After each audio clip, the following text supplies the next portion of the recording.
మోకాల నొప్పులకు ఎటువంటి సర్జరీ లేకుండా ఎపియాన్ పెయిన్ క్లినిక్ అందిస్తున్న అత్యాధునిక చికిత్స. నమస్తే రమ్మగారు. నమస్తే జయ. మంచి చందమామ కథ ఒకటి చెప్తారా? మామూలుగా ఎవరైనా ఒకళ్ళు వచ్చి దేవుడో దేవదూతో గంధర్వుడక్షుడు కిన్నరులు కింపురుషులు ఎవరైనా వచ్చి నీకేం కావాలి, బాగా డబ్బులు కావాలా, మనశ్శాంతి కావాలా అంటే ఏం కోరుకుంటాం? మనశ్శాంతి రమ్మగారు, ఖచ్చితంగా. అంటే ఎప్పుడు మనశ్శాంతి కోరుకుంటాం జయ? మన దగ్గర సరిపడా డబ్బులుంటే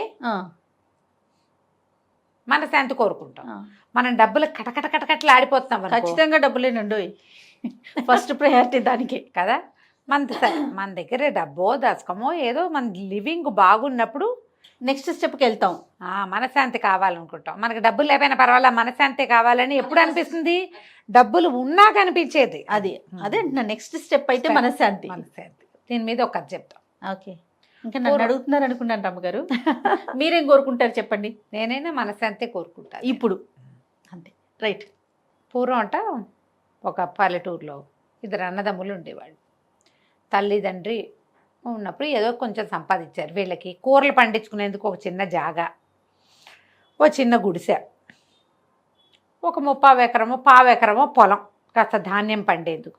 చెప్పులు కుట్టేవాళ్ళు వాళ్ళు. తల్లిదండ్రి గతించాక మెల్లిగా ఏదో 2 కూరలు పండించుకుంటూ కాస్త ధాన్యం పండించుకుంటూ ఆ చెప్పులు కుట్టుకుంటూ బతికేవాళ్ళు. రూపాయి ఎక్కడి నుంచి వస్తుంది? చెప్పుల మీద వచ్చేది. అయితే ఏమైంది, క్రమంగా వీళ్ళు ఉన్న ఊళ్ళోకి ఒక బ్రహ్మాండ నాయకుడు చెప్పులు చకచకా కుట్టేసేవాడు ఒకడు వచ్చాడు. వచ్చి వాడు దుకాణం పెట్టేసరికి జనం అంతా కొత్త చెప్పులు దుకాణం పెడితే అంతా అటే పోతారు. వీళ్ళ దగ్గరికి జనం తగ్గిపోయారు, చాలా పేదగా అయిపోయారు వీళ్ళు.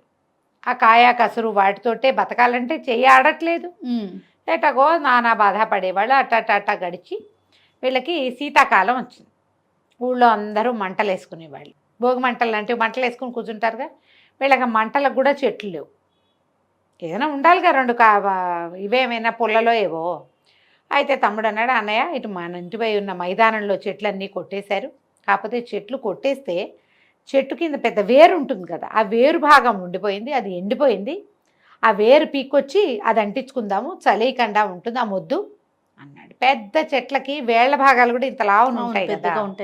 సరే వీళ్ళిద్దరు ఏం చేశారు, ఆ మైదానం మీదకు పోయి ఆ వేరు ఇట కొసలు తేలి ఉన్నటువంటి వేరు భాగాన్ని బాగా తవ్వి దాన్ని ఈడ్చుకొచ్చారు. నేలంతా డ్రైగా ఉంది చలికి. ఈడ్చుకొచ్చారు. ఈడ్చుకొచ్చి వీళ్ళు పొయ్యిలో కుంపట్లో వేసిన నిప్పు తెచ్చి ఇది వెలిగించారు. వెలిగిస్తే మెల్లిగా అది కాలటం మొదలుపెట్టింది. ఆ వేళ్ల భాగాలు సన్నగా ఉన్న భాగాలు ముందు కాలుతాయి కదా, అన్నీ కాలి మొద్దు అంటుకునేసారు కల్లా. ఏమైంది, దానికి ఒక తొర్ర ఉంది ఆ వేరుకి ఓ పక్కన. ఆ తొర్ర భాగం ఓ పక్కకుండి మెత్తగా ఉన్న భాగాన్ని వెలిగించారు వీళ్ళు. ఆ తొర్రలోంచి ఒక కోయిల బయటకు వచ్చి కుహు కుహు అని అరిచింది. అరిచేసరికి తెల్లబారి ఏమిటిది, ఇక్కడ ఆ వేరులో ఉంది పడుకున్నది. ఆ వేరు ఇట్లా పై భాగంలో ఉంది, వీళ్ళు కింద నుంచి తవ్వారు. అడుగున డ్రైగా ఉన్న మెత్తటి సన్నవేళ్ల భాగాలు అంటించారు. త్వరలోంచి బయటకు వచ్చాక అటు ఇటు చూసి ఏమిటిది, ఏం కాలం బాబు అని అడిగింది. అడిగేసరికల్లా కోయిలతో ఈ అన్నదమ్ములు ఏం చెప్పారు, ఇది కార్తీక మాసం. దేని ఋతువు అని అడిగితే కార్తీక మాసం అనేసరికల్లా, అయ్యో అలాగా, వేడిగా ఉండేసరికి ఎండాకాలం వచ్చేసిందని కూసాను. మీరు మంట పెట్టారు కాబట్టి వేడి వచ్చినట్టు, వేడెక్కింది కదా దిమ్మ. అయ్యో నేను ఎండాకాలం దాకా తలదాచుకోవాలి నా బాబు, నన్ను ఎక్కడైనా ఉంచుకుంటారా అనేసరికల్లా వీళ్ళేమన్నారు, 4 ఈ తాటాకులు ఇవి ఉంటాయి కదా కమ్మలు, అవి దూర్చి ఉన్న చూరులో, ఈ చూరులో వెచ్చగా ఉంటుంది, అందులో పడుకో అని చెప్తే ఆ చూరులో పడుకుని నిద్రపోయింది కోయిల. అది ఈ కార్తీకం నుంచి మళ్ళా చైత్రమాసం వచ్చేదాకా అక్కడే పడుకుంది.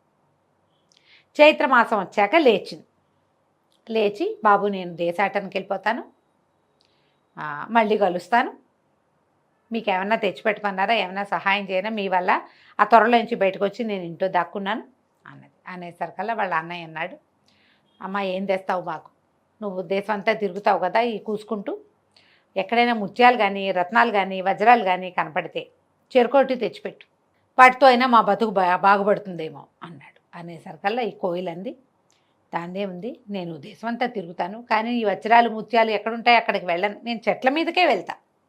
కాకపోతే నేను వెళ్ళే చెట్లలో 2 విచిత్రమైన చెట్లు ఉన్నాయి.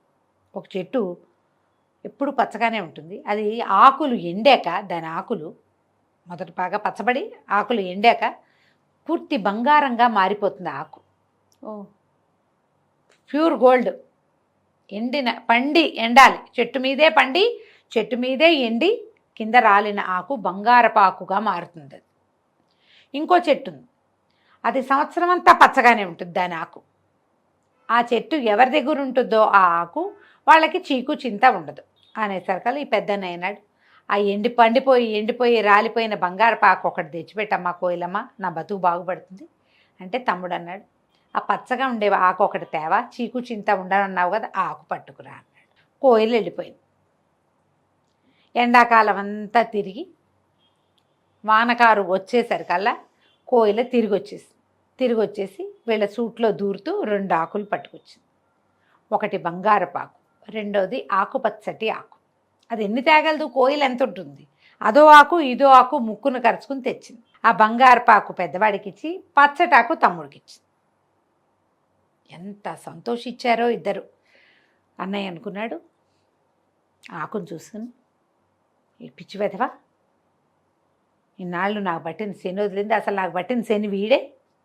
బంగారపు ఆకు వదిలిపెట్టి పిచ్చాకులు తెప్పించుకుంటాడా ఎవడైనా, ఇక వీడితో కలిసి ఉండకూడదు అనిపించేసింది. బంగారం చూసేసరికి, సంపద వచ్చేసరికి తన పక్కనున్న పేదవాడు దౌర్భాగ్యుడుగా కనపడతాడు మనుషులకి. వాడు సొంత తమ్ముడైనా సరే వాడితో ఉంటే మనకి దౌర్భాగ్యం అంటుతుంది, వాడిని వదిలించేసుకోవాలనిపిస్తుంది. లోకంలో అందరినీ ఇలాంటి వాళ్ళనే చూస్తున్నాం. తమ్ముడిని పైకి తీసుకొద్దాం, ఈ బంగారపాకు తమ్ముడికి ఇద్దాం అనిపిస్తుందా ఏ అన్నకైనా? అతను విడిగా వెళ్ళిపోయాడు. ఆ బంగారపాకు వచ్చిన వేళ విశేషం వీడి దగ్గర చేరిందని తెలియంగానే అతను ఎప్పటి నుంచో ఒక అవతలింటి అమ్మాయిని ఇష్టపడుతున్నాడు. ఆ పిల్ల పెళ్లికి ఒప్పుకోవాలి, వీళ్ళ దగ్గర లేవని. ఆ అమ్మాయి కాస్త నేను పెళ్లి చేసుకుంటానని చెప్పుల షాప్ ఒకటి పెట్టాడు చూడు, వాడు వీడికి పార్ట్నర్షిప్ ఇచ్చాడు, వీడి దగ్గర బంగారం చేరింది కాబట్టి. అన్నయ్య కూడా వెళ్ళిపోయేసరికల్లా ఈ తమ్ముడి పని ఇంకా అధ్వాన్నం అయిపోయింది. ఇంకా అధ్వాన్నం. వాడు మైదానం మీద దుంపలు తవ్వుకుంటూ పువ్వులు అవి కోసుకుని తింటూ అలాగే ఉండేవాడు. కానీ హాయిగా ఉండేవాడు, చీకు చింత లేదు. తనకేమీ లేవు, అన్నయ్య వెళ్ళిపోయాడన్న బెంగ కూడా లేదు వాడికి, ఏ బెంగ లేదు. ప్రాణం హాయిగా ఉండేది. ఆ మైదానంలో పడి తిరుగుతూ ఆకలేసినప్పుడు ఏ కాయో ఏ కసరో కోసుకుని తింటూ ఆ తిన్నదానికి సంతోషిస్తూ నదీ తీరంలో తిరుగుతూ ఉండేవాడు. అయితే ఏమైందట, ఆ కాలంలో అక్కడున్న ఒక జాగీర్దార్ గారు, ఆయనకి ఏదో సమస్య వచ్చింది. ఆ జాగీర్లో కొంతమంది తిరుగుబాటు చేశారు. వాళ్ళ తమ్ముడు ఆస్తి పంచుకుపోయాడు. ఆయన ఎప్పుడు దుమదుమలాడుతూ రొసరొసలాడుతూ చేతికంతిని విసిరి కొడుతూ ఎవరైనా ఏదైనా అడిగితే వాళ్ళ మొహం పగల కొడుతూ ఎంత దుమదుమలాడుతూ ఉండేవాడు. అయితే ఒకనాడు ఆయన ఈ మైదానం మీద వ్యాహ్యాలకి వెళ్ళి ఆ నదిగా ఒడ్డున కూర్చునున్న తమ్ముడితోటి కాసేపు మాట్లాడాడు. ఆ తమ్ముడు ఈయన కులాసగా కబుర్లు చెప్పుకున్నారు. ఇంటికి వచ్చిన జాగీర్దార్ గారు వస్తున్న దారిలో సైనికులందరినీ నవ్వుతూ మాట్లాడిచ్చాడు, అందరినీ పలకరించాడు, కడుపు నిండా అన్నం తిన్నాడు. ఒక్క మాట మాట్లాడలా, ఎవరిని ఏమనలా. ఇదేంటి ఈయన ఇలా దేవుళ్ళ అయిపోయాడు? ఆశ్చర్యపోయారు. ఏమిటి అని ప్రశ్నించారు. ఆ కష్టాలు అందరికీ ఉంటాయి, ఏం చేస్తాము, అవే పోతాయి, మన పని మనం చేసుకుంటే బాగుంటుంది, ఎందుకు వచ్చింది ఈ తగాదాలు ఇవన్నీను అనేసరికి ఆశ్చర్యపోయారు. ఎలా ఈయనలో ఈ మార్పు వచ్చింది? అప్పుడు వాళ్ళల్లో ఒకళ్ళిద్దరు ఏం చెప్పారంటే, ఏ రోజు సాయంత్రం ఇక్కడ అందరినీ అరిచి చేతిలో వస్తువులన్నీ విసిరుకొట్టి కత్తిపుచ్చుకుని గుర్రం ఎక్కి వెళ్ళిపోయిన జాగీర్దార్ గారు సాయంకాలం వచ్చేటప్పుడు ఈ అన్నదమ్ముల్లో చెప్పులు కుట్టే వాళ్ళల్లో ఉన్న రెండో వాడితోటి చాలాసేపు నది ఒడ్డును కూర్చొని మాట్లాడాడు. వాడి దగ్గర నుంచి తిరిగి వచ్చాక ఈయన ఇలా దేవుళ్ళ అయిపోయాడు. అందరూ ఆశ్చర్యపోయారు. ఇక అక్కడి నుంచి చూడు మొదలుపెట్టి అధికారులు వాళ్ళు వీళ్ళు అందరూ వచ్చి ఈ చిన్నవాడితో మాట్లాడేవారు. మాట్లాడంగానే వాళ్ళకు సంతోషం వచ్చేది, హాయిగా ఉండేది. ప్రతి వాళ్ళు వచ్చిన వాళ్ళు ఏదో ఒకటి పట్టుకొచ్చి ఇచ్చేవాళ్ళు. జాగీర్దార్ గారు ఎప్పటికప్పుడు వచ్చి కాసేపు కబుర్లు చెప్పేవాడు. ఓ ఉత్తరీయం తెచ్చేవాడు, ఓ చొక్కా తెచ్చేవాడు, ఓ ఏవి తెచ్చేవాడు, భోజనాలు తెప్పించేవాడు. మెల్లిగా చిన్నవాడి పని బాగుపడింది. అతనికి ఎవరో ఒకళ్ళది ఏదో ఒక రాజోద్యోగిలాగా ఉండేవాడు. అతను అన్నీ వచ్చేస్తాయి, ఏ అధికారం వస్తే ఆ అధికారానికి సంబంధించిన వస్తువులన్నీ ఇతని దగ్గరకు వచ్చేసేవి. హాయిగా కులాసాగా జామని ఉండేవాడు. మామూలుగా లేదు వాడి పని. అతను వేసుకునే బట్టలు, వేసుకునే చెప్పులు ఏ డిపార్ట్మెంట్ వాళ్ళు వస్తే ఆ వస్తువులు ఇచ్చేసి అతను కూడా ఒక రాజోద్యోగులాగా కనపడేవాళ్ళు. వీళ్ళంతా చాలా స్థిమితంగా హాయిగా ఉన్నారు. క్రమంగా ఈ జాగీర్దార్ గారి బావమరిది రాజుగారి దగ్గర వజీర్గా ఉన్నాడు.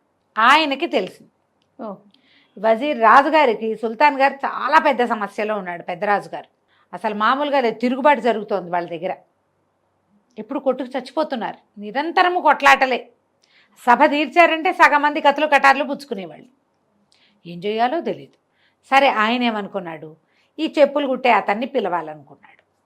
కబురు చేశాడు, ఈ అబ్బాయి ఇచ్చాడు. ఈ లోపల 4 సంవత్సరాలు గడిచింది. కోయిల 4 సార్లు ఆకులు తెచ్చిపెట్టింది ఇతనికి. బంగారపాకులు అన్నయ్యకి వెళ్తున్నాయి, అన్నయ్య సంపద పెరిగింది. ఈ చీకు చింత లేని వాడికి పచ్చటాకులు చేరుతున్నాయి. ఇతను ఏం చేశాడు, ఈ తమ్ముడు తన దగ్గర ఉన్న పాత కంబళిలో ఈ ఆకుల్ని 4 ఆకుల్ని పచ్చటాకుల్ని పెట్టి అటు ఇటు కుట్టేసి దాన్ని భుజాన వేసుకుని తిరిగేవాడు. అతను ఎక్కడికి వెళ్తే అక్కడ హాయిగా ఉండేది. ఎవరికి కొట్లాట్లు ఉండేవి కాదు, ఎవరు తిరగబడేవాళ్ళు కాదు. మంచి మాట చెప్తే వినేవాళ్ళు, కలిసి భోజనం చేసేవాళ్ళు, సాయిదా ఫాయిదాగా పోయేవాళ్ళు అందరూ. అక్కడి నుంచి రాజోద్యోగి ఇతను రాజుగారి దగ్గరికి చేరాడు. ఇతను ఆస్థానంలోకి వెళ్ళంగానే అంతా గొడవ సద్దుమణిపోయేది. ఒక్కొక్కళ్ళు అడిగేవాళ్ళు, ఇంత మంచి బట్టలు వేసుకున్నారు, చక్కటి చెప్పులు, మంచి నగలు, ఆ కంబళి ఏమిటండి అంటే, ఉన్నియండి, ఈ కంబళి నా పాత జీవితాన్ని నాకు గుర్తు చేస్తుంది, నేను ఎక్కడి నుంచి వచ్చానో నాకు జ్ఞాపకం చేస్తుంది, ఈ కంబళి నా భుజం మీద ఉండటమే మంచిది అలాగని చెప్పేవాడు. రాజుగారి దగ్గర బ్రహ్మాండమైన ఇల్లు ఇచ్చారు ఇతనికి. పూర్తిగా చిన్న రాజుగారిలాగా నడుస్తోంది తమ్ముడి కథ. ఒకనాడు ఏమైందట, ఈ తమ్ముడికి ఇంత ప్రభ వచ్చేసిందని అన్నయ్యకి తెలిసింది. బంగారం చేరిన ఎవరి దగ్గర ఆస్తులు చేరతాయో వాడికి గ్రీడ్ పెరుగుతుంది. ఈర్ష్య, అసూయ. మనకే ఉండాలి, వాడికి ఉండకూడదు, మనమే ఇంకా గ్రాండ్గా ఉండాలి అలా అనిపిస్తుంది. భార్యతోటి ఏం చెప్పాడంటే, మా ఏదో 4 పిచ్చాకులు సంపాదించిన వాడికే ఇంత పేరు వస్తే నాకెంత రావాలి, బంగారాకులు సంపాదించిన వాడికి. నేను రాజుగారి దగ్గరికి వెళ్ళి ఇంకా గొప్ప పేరు సంపాదించుకుంటా, పద వెళ్దాం మనం అని భార్యను పుచ్చుకుని బయలుదేరాడు. వీళ్ళు బోల్డని సామాన్లు గీమాన్లు అన్నీ తెచ్చుకున్నారు. ఒక దారి వెంబడికి వెళ్తున్నారు. వాళ్ళు ఎక్కడికో మాయం వెళ్ళిపోయారు కదా. తమ్ముడికేమో రాజుగారి ఆస్థానం నుంచి గుర్రాలు అవి వచ్చినాయి. అన్నయ్యకి ఏం రాలే, తనే సొంత కత్తు మీద, సొంత పూచి కత్తు మీద బయలుదేరాడు. ముందుకెళ్ళే కొంతకి తీసుకెళ్ళిన ఆహారం అయిపోయింది. కటకట్లాడుతున్నారు తిండికి. ఏ పూట కాపూట వెతుకులాటగా ఉంది, డబ్బులున్నాయి. అయితే ఏమైంది, ఒక అడవిలో ఒక చోట విశ్రమించారు వీళ్ళు. విశ్రమిస్తే వీళ్ళకి ఒక ఆవిడ, ఒక చక్కటి ఆవిడ బుట్టతోటి ఆహారం తెస్తూ కనపడింది. ఎవరు ఏమిటి అని పలకరించారు. నేను రాజుగారి దగ్గరికి వెళ్తున్నాను బాబు, ఏవో కొన్ని ఆహార పదార్థాలు తీసుకెళ్తున్నాను, మీరు కూడా ఏమన్నా రుచి చూస్తారేమిటి అని పెట్టి తిన్నారు. అక్కడి నుంచి వేడి వేడి పాయసం ఉంది, ఈ పాయసం పుచ్చుకోండి, ఆహారం పూర్తవుతుందని ఈ రొట్టెలు కూర అన్నము కాకుండా చెరుకో కప్పు పాయసం పోసిచ్చింది. పాయసం తాగి ఇద్దరు ఒళ్ళు తెలియకుండా పడుకునేశారు భార్యాభర్త. అందులో మొత్తం మందు కలిపింది. ఈవిడేం చేసింది, ఫుల్గా లూటీ చేసేసింది వీళ్ళని. వీళ్ళ దగ్గర వస్తువులు ఉన్నాయి ఈవిడ, ఎందుకంటే డబ్బు కలిగి ఉన్నాడు అతను. చెప్పులతో సహా లాగేసింది, అన్నీ బుట్టలో సర్దేసింది. ఏ బుట్టలో ఆహారం తెచ్చిందో అందులో వీళ్ళ వస్తువులన్నీ సర్దేసింది. ఇంతలో ఏమైంది, ఆవిడ కొడుకు వచ్చాడు, ఒక 10-12 ఏళ్ల వాడు. వాడిని అడిగింది, ఏరా ఊళ్ళో ఏం దొరికిందిరా అబ్బాయి నీకు, ఇక్కడ వీళ్ళు దొరికారు, వీళ్ళని లూటీ చేసేసాను, ఏం దొరికిందంటే, అమ్మాయి ఏం దొరకలేదే, ఈ రాజుగారి భవనం పక్క నుంచి వెళ్తుంటే ఎవరో కిటికీలోంచి ఒక కంబళి బారేశారు, సరే కంబళి వెచ్చగా ఉంటుంది కదా అని అది పుచ్చుకొచ్చానే అన్నాడు. ఈవిడేం చేసిన, పాత కంబళి మనకెందుకురా, వీళ్ళ దగ్గర నుంచి అన్నీ లాగేసాం, వీళ్ళ మొహాన్ని బారేద్దాం దీన్నని ఆ కంబళి ఎత్తి ఈ అన్నయ్య మీద విసిరేసి బుట్ట ఎత్తిపుచ్చుకుని కొడుకు ఆవిడ వెళ్ళిపోయారు. అన్నయ్య నిద్రలేచి చూసుకున్నాడు, చెప్పుల దగ్గర నుంచి ఏమీ లేవు. భార్య నిద్రలేచింది, ఏమిటండి అన్నీ పోయినట్టున్నాయి అంది. ఆ పోతే పోయినాయి లేవే, పోతే పోయినాయి, అసలు ఇంత దూరం ఎందుకు వచ్చాం మనం, పెద్ద డబ్బు కోసమా, పేరు కోసమా, లేకపోతే ఏమైంది, చూడు అడవి ఎంత బాగుందో, పచ్చగా చక్కగా చిన్న కుటీరం వేసుకుని హాయిగా ఉందాం ఇక్కడే, మన ఊరు వెళ్ళొద్దు, రాజుగారి ఊరు వెళ్ళదు, మనకెందుకు అవన్నీ, మన ఊరిలో కూడా ఏముంది సుఖం, ఎప్పుడు పని, ఇక్కడైతే హాయిగా ఉండొచ్చు, కట్టెలు కొట్టి తెస్తా, చక్కగా వంట ఉండదు కానీ, ఏగో పళ్ళున్నాయి, కాయలున్నాయి, ఒక గుప్పెడు ఒక చారెడు నేల దున్ని ధాన్యం పడేసుకున్నామంటే బోళ్ళంత పంట, హాయిగా ఉందామన్నారు. ఎక్కడి నుంచి వచ్చింది ఈ కంబళి, అక్కడి నుంచి తమ్ముడు. అయితే ఏమైంది, తమ్ముడి దగ్గర రాజుగారు పొద్దున్నే ఆయన నిద్రలేచి ఈయన్ని పిలుచుకురమ్మన్నారు. పిలుచుకురమ్మనేసరికల్లా తమ్ముడు అప్పుడే నిద్ర లేచాడు. చూసుకుంటే నా కంబళి ఏదంటే లేదు, కంబళి పోయింది అని తెలియగానే ఈయనకి భయం వేయటం మొదలుపెట్టింది. ఏం జరుగుతుంది తమ్ముడికి ఎందుకు పిలిచారు నన్ను ఏం చేయబోతారో అని భయం. అప్పటిదాకా ఏ భయమూ తెలియకుండా ఉన్నాడు. వెతుక్కుంటున్నాడు కంబళి కోసం, ఎంత వెతికినా దొరకల. ఒక కుర్రాడిని పనిలో పెట్టుకున్నాడు. వాడు ఈ పాత కంబళి ఎందుకని కిటికీల నుంచి కిందకి విసిరేసాడు. ఓహో, ఆ కంబళి ఆ కుర్రాడి దొరికింది, అది వెళ్ళిపోయింది అవతలకి. భయపడుతూ రాజుగారి దగ్గరికి వెళ్ళాడు. ఎప్పుడైతే ఇతను మీద కంబళి లేకుండా ఎదురుపడ్డాడో రాజుకు చిరకు, ఏమిటి వీడి మొహం, చెప్పులు కుట్టేవాడు వీడిని నేనెందుకు పిలిచాను, వీడిని ఇక్కడెందుకు పెట్టుకున్నాం మనం, సభలో వాళ్ళందరిని అడిగాడు. మనం ఈ చెప్పులు కుట్టేవాడిని ఎందుకు పిలిచాం అంటే, ఏమోనండి మీరు ఎందుకు పిలిచారో మాకు తెలీదు అని వాళ్ళలో వాళ్ళు కొట్టుకోవడం మొదలుపెట్టారు. వాదించుకుంటున్నారు. సభ అంతా రణరంగం అయిపోయింది. ఆ చెప్పులు కుట్టేవాడిని బయటికి తోసేయండి అన్నాడు రాజు. బయటికి తోసేశారు. బయటకు వచ్చేసాడు. వచ్చాక అనిపించింది, ఎందుకు నేను ఇక్కడికి వచ్చాను, పాత గుడిసెకి వెళ్ళిపోతే సింతంగా ఉంటుంది. అదే మన ఆస్తి ఏది, మనం ఓన్ ప్లేస్కి వెళ్ళిపోతాం. సమస్యల్లో ఉన్నప్పుడు ఏం చేస్తారు, ప్రతి వాళ్ళు సొంత ప్రాంతానికి వెళ్ళిపోతారు, అంతేగా. సరే తన వైపుగా నడవటం మొదలుపెట్టాడు. అడవి దాటి ముందుకెళ్ళాడు. అడవి లోపలికి వెళ్ళేసరికల్లా ఓ చిన్న గుడిసె కనపడింది. అన్నయ్య అందులో నిద్రపోతున్నాడు. వదిన వంటకేస్తుంది. గుడిసె లోపలికి వెళ్ళాడు. ఆవిడ రావయ్య మరిది భోజనం చేస్తావా అంది. అంతకుముందు ఎప్పుడూ లేదు. అదే కదా. ఆ కంబళి చూసేసరికల్లా వీడికి స్థిమిత వచ్చేసింది. కూర్చున్నాడు. అన్నయ్య నిద్ర లేచాడు. ఏరా తమ్ముడు, రాజుగారి దగ్గర నుంచి వచ్చావా, నువ్వు కూడా ఇక్కడే ఉంది కానీ మనం కలిసి ఇక్కడే ఉందాం అన్నాడు. అనగానే వీడికి నవ్వొచ్చింది. ఇక్కడ ఎందుకన్నయ్య, మన ఊరు వెళ్ళిపోదాం, ఇక్కడొద్దు, ఈ కంబళి పుచ్చుకొని వెళ్ళిపోదాము, మన ఊరు వెళ్ళి మన చారెడు పొలం పండించుకుందాం, మన దోసెడ్ జాగాలో కూరలు పండించుకుందాం, మన గుడిసెలో మనం ఉందాం, ఏమొచ్చినా అక్కడికే వస్తాయి ఇంకా అని కంబళి భుజాన్ని వేసుకుని అన్నయ్య వదిన చెరో పక్కన నడుస్తుండగా తమ పాత ప్లేస్కి వెళ్ళిపోయారు. వాళ్ళు హాయిగా ఉన్నారు ఎప్పటికీ. వాళ్ళకి ఇంకెప్పుడు కోయిలు వచ్చి వాళ్ళకి ఏమి ఇవ్వలే. కానీ ఆ పాత 4 ఆకులు ఆ కంబళిలో దాక్కుని వాళ్ళ ఇంట్లోనే ఉన్నాయి. అలానే ఉన్నాయి. వాళ్ళు ఎప్పుడూ చీకు చింత లేకనే ఉన్నారు. మళ్ళీ బంగారం చేరింది అనుకో, మళ్ళీ గ్రీడ్ వస్తుంది, అంతే, మళ్ళీ ఓర్వలేనితనం వస్తుంది. బంగారం లేదు, ఎప్పటికీ వాడని పచ్చాకులు వీళ్ళ దగ్గరే ఉన్నాయి. వాళ్ళు స్థిమితంగానే ఉన్నారు. రాజుగారు ఎప్పట్లాగానే కొట్టుకుంటూ ఉన్నారు. జాగీర్దార్ గారు ఎప్పట్లాగానే ఉన్నాడు. ఆ ఊరు వాళ్ళే వచ్చి వీళ్ళని చూసి వెళ్తూ ఉండేవాళ్ళు, అంతే. కథ కంచికి మనం ఇంటికి. చాలా బాగుంది రమ్మగారు. చీకు చింత లేకుండా ఉండటమే నిజమైన వరం, అంతే. డబ్బులు లేవు, డబ్బో బంగారం వస్తే చీకు చింత ఆటోమేటిక్గా వస్తుంది. అవి ఉన్నా వాటిని ఊరికే ఉపయోగపడే వస్తువులుగానే ఉంచుకోవాలి తప్ప మనం పెరిగిపోకూడదు. ఆలోచనలో ఉండాలి. అది సరిగ్గా. ఎంత బాగుంది చూడు కథ. చాలా బాగుందండి. నమస్తే రమ్మగారు. నమస్తే చేయ.